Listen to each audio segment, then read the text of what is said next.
عليه من النبيين والصديقين والشهداء والصالحين وحسن أولئك رفيقا.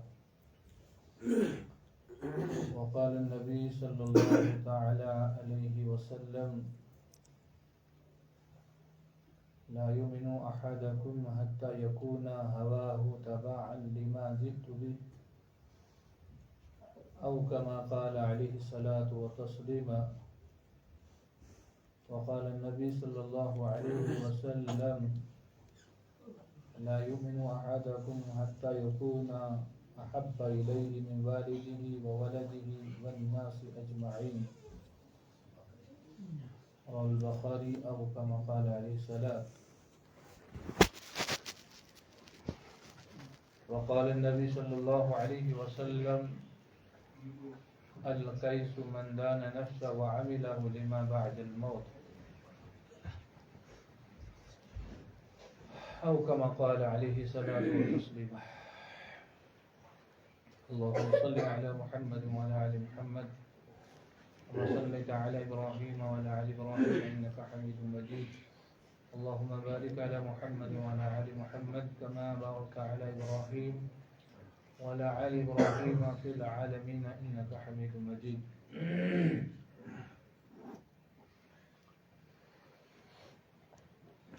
گرامی قدر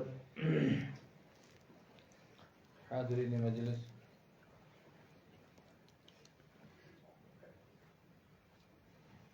اللہ کا بے حد کرم احسان، رب العزت نے دین کے حوالے سے اور اسی نسبت سے یہاں بیٹھنے کی توفیق عطا بخشی اور جو باتیں عرض کریں اللہ پاک صحیح صحیح کہنے کی اور اس پہ عمل کرنے کی توفیق عطا فرمائی. اور یہ کہ اللہ کا جتنا شکر کیا جائے ہر حال میں اس کا بہت کم ہے، اس لیے کہ اللہ کے بہت سارے احسانات ہیں اپنے بندوں پہ. کتنے احسانات انسان شمار کرے تو وہ شمار نہیں ہو سکتے، اس لیے کہ اتنا ہی ہم سب کے لیے کافی تھا کہ اللہ نے ہمیں ایک انسانی شکل کے اندر پیدا کیا. اگر وہ چاہتے تو بندر بھی بنا سکتے تھے، وہ چاہتے تو کتا بھی بنا سکتے تھے، وہ چاہتے تو نہ جانے کیا کیا کس نسل اور کس وجود میں اللہ پاک پیدا کرتے اس کی بات نہیں تھی، مگر یہ اس کا کرم ہے کہ ایک انسانی شکل عطا فرمائی. پھر یہ بڑا احسان ہے کہ انسانی شکل تو دی، اس شکل میں اللہ نے ہر ایک جز، ہر ایک انگ، ہر ایک حصہ ٹھیک ٹھیک بنایا. اور کیسے بنایا کسی انسان کو نہیں پتا ہے، کیسے بنایا ماں کو بھی نہیں پتا ہے، کیسے بنایا باپ کو بھی نہیں پتا ہے، کیسے بنایا خود جو پیٹ کے اندر بچہ پل رہا ہے اس کو بھی نہیں پتا ہے. اس لیے کہ ہر ایک چیز کو بنانے کے لیے پہلے وقت کی ضرورت ہے، پھر روشنی کی ضرورت ہے، پھر کاریگر کی ضرورت ہے، تب جا کے وہ کام بنتا ہے. وقت نہ ہو تو نہیں بن سکتا. اب ہمارے پاس وقت ہے تو کاریگر ہمارے پاس نہیں تو نہیں بن سکتا ہے. اور یہ رات کا وقت ہے، اگر یہ لائٹ نہ ہو تو ہم سب دکھائی نہیں دیں گے. تو یہ اللہ نے اندھیرے میں، نہ کوئی روشنی ہے، نہ کوئی بجلی کا انتظام ہے، نہ کوئی لائٹ کا انتظام ہے، ٹھیک ٹھیک ماں کے پیٹ میں انسان کے ایک ایک جز کو ٹھیک ٹھیک لگایا. ایسا ٹھیک لگایا کہ اس کے اندر کبھی تبدیلی نہیں ہو سکی کہ آنکھ کو پیچھے لگا دیا، کان کو آگے لگا دیا کیونکہ لائٹ نہیں تھی. نہ، اللہ کا نظام بالکل مضبوط، بالکل قوی، اس لیے اس نے ٹھیک ٹھیک انداز سے لگایا. آنکھ اپنی جگہ جہاں لگانی تھی وہاں بھی فٹ ہوگی، ناک جہاں لگانا تھا وہاں فٹ ہو گیا، دانت جہاں لگانے تھے وہاں فٹ ہو گئے، بال جہاں لگانے تھے وہاں فٹ کر دیا اللہ نے. اور بغیر روشنی کے، بغیر کسی کاریگری کے، بغیر کسی سامان کے، بغیر کسی کی مدد لینے کے، بس سب کچھ ٹھیک ٹھاک اندر ہو رہا ہے. یہ اللہ کا بڑا احسان ہے انسان پہ. اور کبھی کبھی انسان دیکھتا ہے کہ اسی پیٹ کے اندر اللہ کسی بچے کو الٹے طریقے سے پیدا کر دیتا ہے. دنیا کے اندر آیا ہے، کبھی کسی ایک بچے کا ساتھ دوسرے بچے کے ساتھ ملا ہوا ہے، کبھی بچے کا جسم دوسرے بچے کے ساتھ ملا ہوا ہے. تو عجیب ہے، یہ اللہ کا کرم ہے، احسان ہے کہ اللہ نے ہمیں ٹھیک ٹھیک بنا دیا، کوئی کمی نہیں کی. جس انداز میں اللہ نے چاہا بنانا اس انداز میں ہمیں اچھی شکل و صورت اچھے انداز میں پیدا کر دیا. تو کتنا ہم شکر کریں. اگر اتنی بات کا شکر کرنے بیٹھ جائیں تب بھی انسان شکر نہیں کر سکتا ہے. وہ بھی دیکھے ہیں آپ لوگوں نے، دیکھے ہوں گے وہ بچے دیکھے ہیں جو ماں کے پیٹ سے باہر آئے تو جس جگہ سے بچہ پیشاب کرتا ہے وہ جگہ ہوتی نہیں ہے، دیکھا ہوگا کبھی آپ. اور پھر ڈاکٹر اس کو کس طریقے سے وہ جگہ بناتے ہیں اس کی پیشاب کرنے کے لیے. بڑا مشکل وقت لگ جاتا ہے ڈاکٹر کو، اگر بناتے بناتے کم سے کم 4-5 مہینے لگ جاتے ہیں اس کو وہ ٹھیک کرنے، تھوڑی سی جگہ بنانے کے لیے کہ اس کا پیشاب کیسے خارج کیا جائے.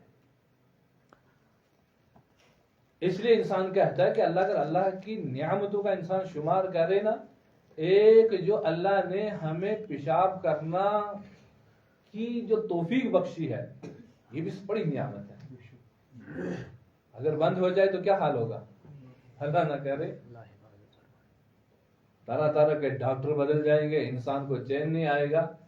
کیوں بھائی، حالانکہ اللہ نے بند کر دیا، اب کیا کریں. اس حالت میں ہم اللہ کا شکر کتنا کرتے ہیں کہ ہمیں اپنا محاسبہ خود کرنا چاہیے. میں کتنا اللہ کا شکر کرتا ہوں، دن میں ایک ایک جز پہ کتنا شکر کرتا ہوں. سب سے معمولی چیز انسان کے منہ کے اندر جو تھوک ہے، میری اور آپ کی نظروں میں شاید ہم سمجھیں گے اس کی کوئی قیمت نہیں ہے نا، مگر اگر یہ تھوک جو اللہ نے منہ میں رکھا یہ ختم کر دے، کیا ہم بات کر سکیں گے؟ بالکل نہیں کر سکیں. نہ بات کر سکیں گے، نہ کھانا کھا سکیں گے، نہ کچھ، کیونکہ حلق خشک ہو جائے گا، منہ خشک، یہاں سے کچھ جائے گا. تو یہ اللہ نے کیسے نظام رکھا ہے اس تھوک کو اس طریقے سے کہ انسان بول پا رہا ہے، کھا رہا ہے اچھے طریقے سے. ہم کہتے ہیں کہ تھوک کیا چیز تھی، اللہ نے کیوں بنا دیا؟ اگر کہا کہ نہیں، جب انسان سوچتا ہے اپنی عقل سے کہ نہیں یہ تو بڑی اللہ کی عظیم نعمت ہے، اور اس سے پوچھے کہ جو کہتا ہے کہ بار بار مجھے پیاس لگتی ہے، میری زبان خشک ہو جاتی ہے، مجھے بار بار پانی پینا پڑتا ہے، اس سے پوچھے یہ تھوک کتنا قیمتی ہے. تو ہم اللہ کی نعمتوں کا ہرگز شمار نہیں کر سکتے. کتنی نعمتیں گنیں گے اللہ نے، ٹانگ، ہاتھ، زبان، جو طرح طرح کی نعمتیں دے کے رکھی ہیں ان کا شمار ہی نہیں ہے. یہ تو ہر ایک کو دی ہیں اللہ نے، اپنے مومن بندوں کو بھی دی ہیں اور نافرمان بندے کو بھی دی ہیں، مسلمان کو بھی دی ہیں، کافر کو بھی دی ہیں، سکھ کو بھی دی ہیں، عیسائی کو بھی دی ہیں، ہر ایک کو دی ہیں. اللہ نے کسی پہ یہ نہیں کہا کہ بھائی یہ میرا ماننے والا ہے تو اسی کے لیے، یہ میرا نہیں ماننے والا ہے تو اس کو نہیں ملنا چاہیے، ہرگز نہیں.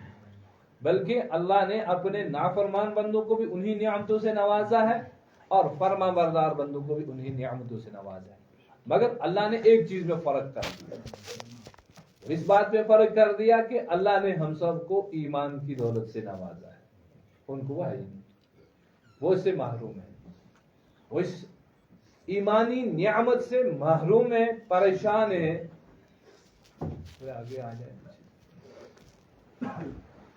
اللہ کی عظیم نعمت سے یہ ہمیں کب پتہ چلے گا؟ جب ہم اس دنیا سے جائیں گے، جب ہماری آنکھیں بند ہو جائیں گی، جب موت کا فرشتہ آ کے ہماری روح قبض کرے گا، تب ہمیں پتہ چلے گا کہ یہ اللہ نے جو ایمان کی دولت ہمیں دے کے رکھی تھی یہ کتنی بڑی دولت تھی، یہ کتنی عظیم دولت تھی، جس کا ہمیں احساس نہیں تھا، جس پہ ہم محنت نہیں کر پائے، جس پہ ہم چل نہیں پائے، جس پہ ہمیں اپنی زندگی گزاری نہیں ہے، جس پہ ہم نے اپنا رہن سہن، اٹھنا بیٹھنا، کھانا پینا، ہر طریقے کا جو مجھے ایمان کی حالت میں محمد رسول اللہ صلی اللہ علیہ وسلم کے فرمان کے مطابق چلانا تھا، اس مطابق میں نے چلایا نہیں. تو یہ ایمان والے کی زندگی ایک الگ زندگی بن گئی اور اس کی زندگی ایک الگ زندگی بن گئی. اب اس میں ایمان والے کی زندگی کا کیا مطلب ہو گیا؟ وہ یہ کہ ایمان والا ایک داخلہ لے کے ایک جیسے سکول کے اندر یہ پابند ہو گیا، داخلہ بن گیا. اب اس کی جو زندگی ہے یہ آزاد نہیں رہی. اس کی زندگی ہے یہ وہ زندگی ہے جو کسی کے محتاط ہے، اللہ کے حکموں کے مطابق ہی چلے گی. ان کی زندگی غیروں کی، ان کی آزاد زندگی ہے.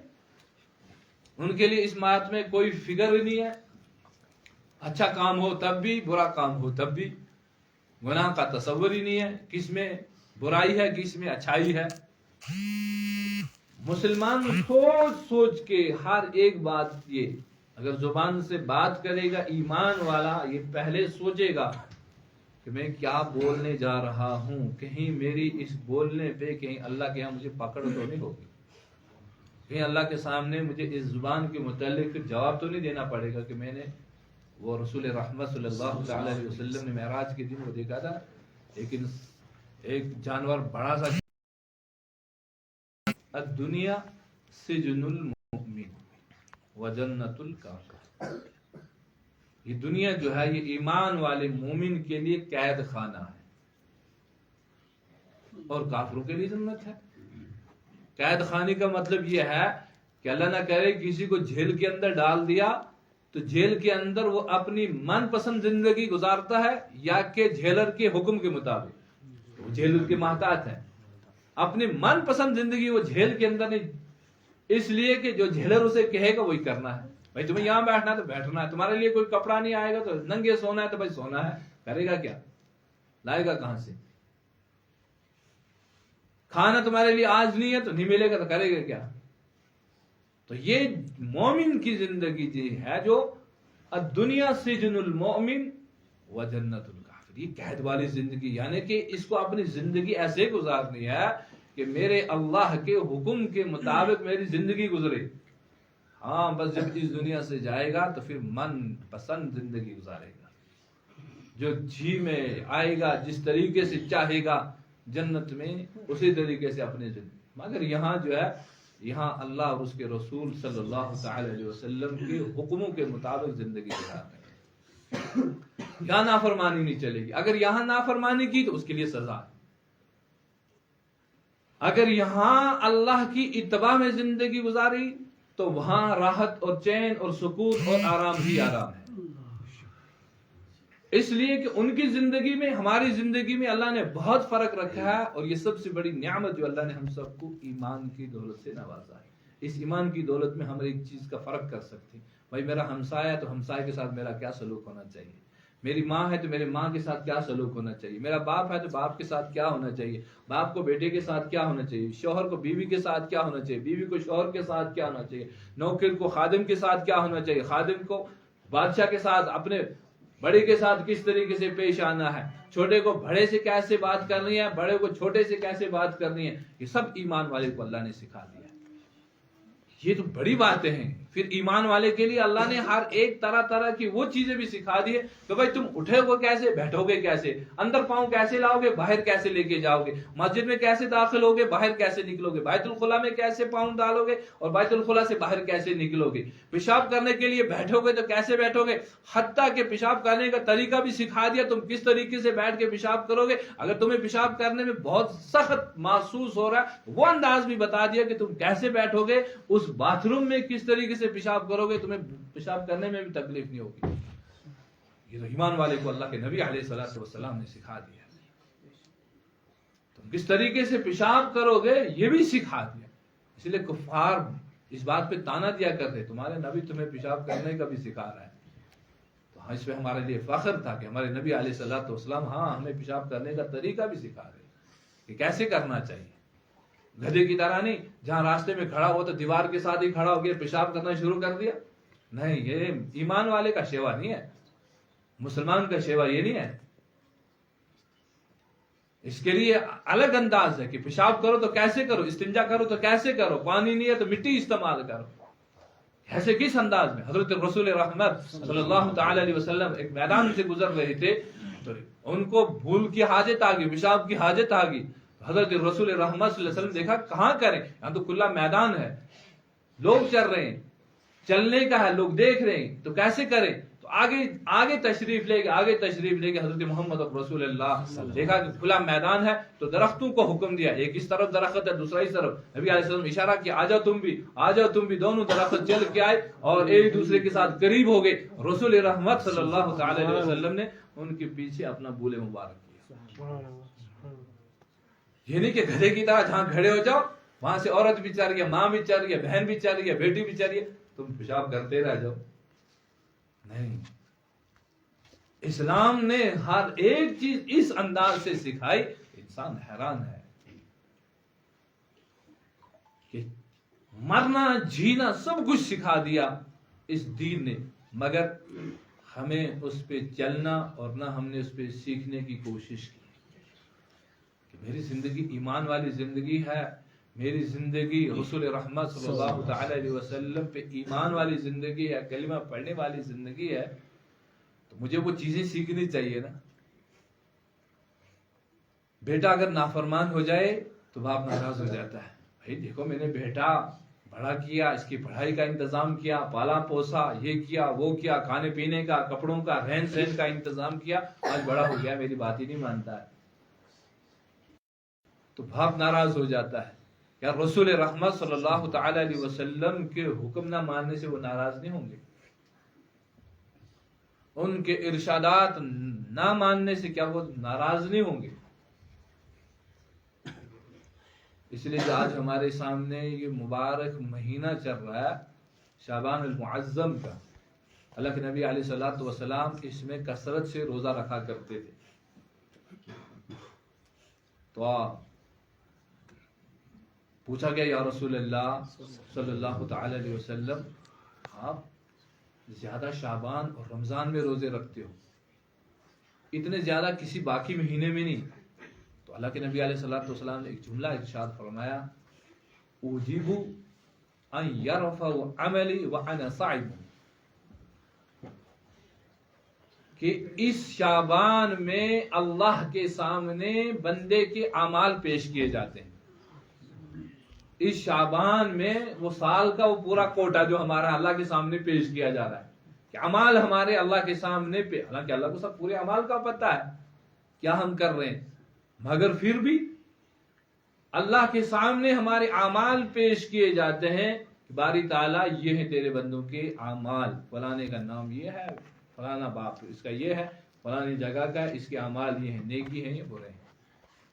تو خاتم النبی محمد رسول اللہ صلی اللہ تعالی علیہ وسلم کیا ان کی زندگی مبارک یہاں اللہ نے معصوم بنائے، پاک بنائے، کوئی گناہوں کا انسان تصور ہی سوچ ہی نہیں سکتا ہے، کوئی سوچے گا تو ایمان سے خارج ہے. مگر اللہ کی اتباع فرما برداری اس حال میں کہ فرما رہے ہیں کہ میں یہ چاہتا ہوں کہ جب میرے اعمال اللہ کے سامنے پیش ہوں، اجیبو ان یرفع عملی، جب میرے اعمال اٹھائے جائیں، میں اس بات کو پسند کرتا ہوں، وانا صائم، تاکہ میں روزے دار ہوں. جب میرے اللہ کے سامنے میرے اعمال پیش کیے جائیں تو اس وقت دیکھیں میرا اللہ کہ محمد رسول اللہ صلی اللہ علیہ وسلم اس وقت روزے کی حالت میں. تو ہمارے اعمال کس حال میں پیش ہو رہے ہیں؟ ہم نے کبھی سوچا یہ شعبان المعظم کا مہینہ ہے، میرے اعمال بھی پیش ہو رہے ہیں اللہ کے سامنے، کہیں میں گالیاں تو نہیں دے رہا ہوں وہی لکھی جا رہے، کہیں میں جھوٹ تو نہیں بول رہا ہوں وہی لکھے جا رہے، کہیں میں نمازیں تو نہیں چھوڑ رہا ہوں وہی جا رہے، کہیں میں نہ جانے اللہ نہ کرے کسی اور برے کام کے اندر تو نہیں مبتلا ہوں وہی اعمال لکھے اور اللہ کے سامنے پیش ہو رہے. یہ ہے تیرا بندہ ایمان والا جس کے اعمال یہ ہے. جب اللہ کے نبی علیہ الصلوۃ والسلام بالکل معصوم اور پاک اللہ کی اتباع اللہ کی غلامی بار بار سنتے آ رہے ہیں کہ اتنی اللہ کی عبادت کرتے ہیں کہ پاؤں مبارک پہ ورم آ جاتا ہے. یہ کوئی معمولی بات نہیں، سننے میں آسان ہے اور کہنے میں بھی آسان ہے، ہمیں پاؤں پہ ورم آ جاتا ہے. ورم کب آتا ہوگا؟ اس کے لیے کافی وقت کھڑا رہنا انسان کو، کافی وقت کھڑا رہنا انسان تب جا کے پاؤں پہ ورم آتا ہے. ایسے نہیں، اور ہمارے اندر وہ اتنی طاقت بھی نہیں ہے میں اپنی بات کروں، میں قبرستان میں گیا فاتحہ پڑھنے کے لیے، ہم سب فاتحہ پڑھے. اب اس میں ابھی ٹائم تھا، میں نے آدھا گھنٹہ پونا گھنٹہ پہلے بیان کیا، بیان کے بعد فاتحہ پڑھی، لگ بھگ 1 گھنٹہ ہو گیا. تو جب میں واپس نکلنے چاہ رہا تھا تو میری ٹانگیں نہیں اٹھ رہی ہے، ٹانگیں بے ہوش ہو گئی. اتنے ٹائم یعنی کہ 1 گھنٹہ کھڑا رہنے سے میری ایک ٹانگ بالکل بے ہوش ہوگی، اور ایسے بے ہوش ہوگی جیسے میں نے ٹانگ کو نیچے رکھا، میں نے کہا کہ میرے پاؤں تلے زمین نہیں، اور دھڑپ کر کے میں زمین پہ گر گیا. یہ 1 گھنٹے کی بات ہے. تو خاتم النبی محمد رسول اللہ پاؤں مبارک پہ ورم آ جاتا ہے، پاؤں مبارک پہ ورم آ جاتا ہے. اتنی اللہ کی عبادت ہے. تو وہ اتنی وقت میں کھڑے رہے ہوں گے نا جب اللہ کی عبادت کی، تب پاؤں مبارک پہ ورم. اس انداز سے ہم اپنی زندگی کا محاسبہ کریں کہ میری زندگی میں کتنی عبادت ہے. بڑی مشکل سے اگر امام صاحب نماز پڑھا رہا ہوگا تو 5 منٹ میں سے اگر 10 منٹ ہو گئے تو ہر ایک انسان کے مول صاحب آج ٹائم زیادہ ہو گیا نماز میں. اتنی ہمت نہیں تھی کھڑے رہنے کی، اتنی طاقت نہیں تھی کھڑے رہنے کی. اب مولوی صاحب بیچارے کو بھی عادت بن جاتی ہے کہ جلدی جلدی مختصراً نماز، کیونکہ اس کو پتا ہے میرے مقتدی اتنے طاقت والے نہیں ہیں جو پیچھے کھڑے رہ سکے. کیونکہ ایمانی قوت، ایمانی طاقت ہمارے اندر نہیں. اب یہ نماز بھی ہم نے یوں ہی وہ فارملٹی کے طور پہ ادا کر رہے ہیں بس. ورنہ وہ کون سی نماز، وہ سجدہ جسے تم کراں سمجھتا، ہزاروں سجدوں سے دیتا انسان کو نشان. وہ ایک ہی سجدہ تو انسان زمین پہ کر کے دیکھ لے، جس کے لیے اللہ اپنے تمام پردے اٹھا دیتا ہے، صرف ایک پردہ بندے اور رب کے درمیان نماز میں حاضر رہتا ہے. اور جب اسی نماز میں انسان سجدے میں کہتا ہے سبحان ربی الاعلی، میرا رب کتنا عظیم، کتنا عالی شان، کتنا مرتبے والا. کبھی سوچا ہے اس انداز سے میں اپنے رب کی تعریف کروں؟ رکوع میں جا کے میں کہتا ہوں سبحان ربی العظیم، میرا رب کتنے عظمت والے ہیں،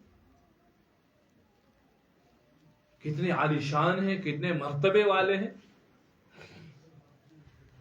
تو اللہ نے ہماری زندگی کو آزاد زندگی نہیں بنایا ہے.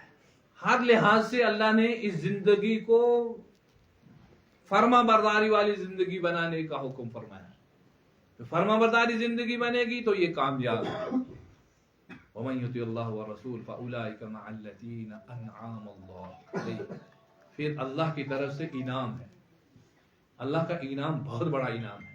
وہ ایسا انعام کہ اللہ فرماتا ہے کہ کل پھر اے انسان جب تم اللہ اور اس کے رسول صلی اللہ علیہ وسلم کی فرما برداری کرتا ہے، اتنا بڑا انعام ہے کہ کل قیامت کے دن تجھے ایسے لوگوں کا ساتھی بناؤں گا جو جنت کے اندر سب سے اعلیٰ ہوں گے، من النبیین والصدیقین والشہداء والصالحین. نبیوں کا ساتھ، نبیوں کی ہمسائیگی، صدیقین کی ہمسائیگی، شہداء کی ہمسائیگی، صالحین نیک اللہ کے ولیوں کی ہمسائیگی نصیب ہوگی. اور قرآن خود کہتا ہے اولئک،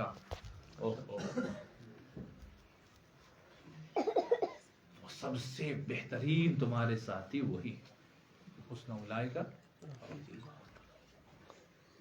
جنت میں سب سے بہترین ساتھی. دنیا میں انسان کا ہمسایہ اگر اچھا ہو تو سب اس کی تعریف کرتے ہیں، میرا ہمسایہ بہت اچھا ہے. ہمسایہ برا ہو تو سب اس کی نفرت کرتے ہیں، ہمسایہ برا. اسی لیے یہودی نے وہ اپنا مکان جب فروخت کر رہا تھا تو اس کا ہمسایہ میں حضرت عبداللہ ابن مبارک رحمۃ اللہ علیہ تھے. تو مکان کی فروخت کرنے کے وقت اس نے اپنے مکان کی 2000 درہم قیمت کر دی، 2000 درہم قیمت لگائی کہ بھائی میرے مکان کی جو قیمت ہے وہ 2000 درہم ہے. تو ہر ایک آیا دیکھنے والا تو کہا کہ بھائی نہیں، یہ تو 1000 درہم سے زیادہ نہیں ہے، تو تم 2000 درہم کیسے لگا رہے ہو؟ تو کہا کہ مجھے پتا ہے کہ میرے مکان کی جو قیمت ہے وہ صرف 1000 درہم ہے. تو پھر کہا کہ 2000 کیوں لگا رہے ہو؟ اور میں جو میرا ہمسایہ عبداللہ ابن مبارک 1000 ان کی وجہ سے، اس لیے کہ میرا ہمسایہ اچھا ہے، میرا ہمسایہ اچھا ہے، ان کی وجہ سے 1000 قیمت زیادہ بڑھ رہی ہے. تو ہمسایہ اچھا ہو اس سے بھی انسان کو،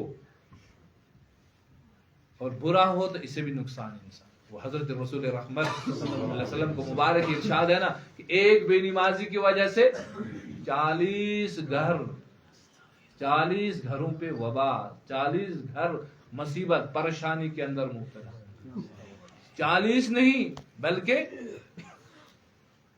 160 گھر. 40 آگے 40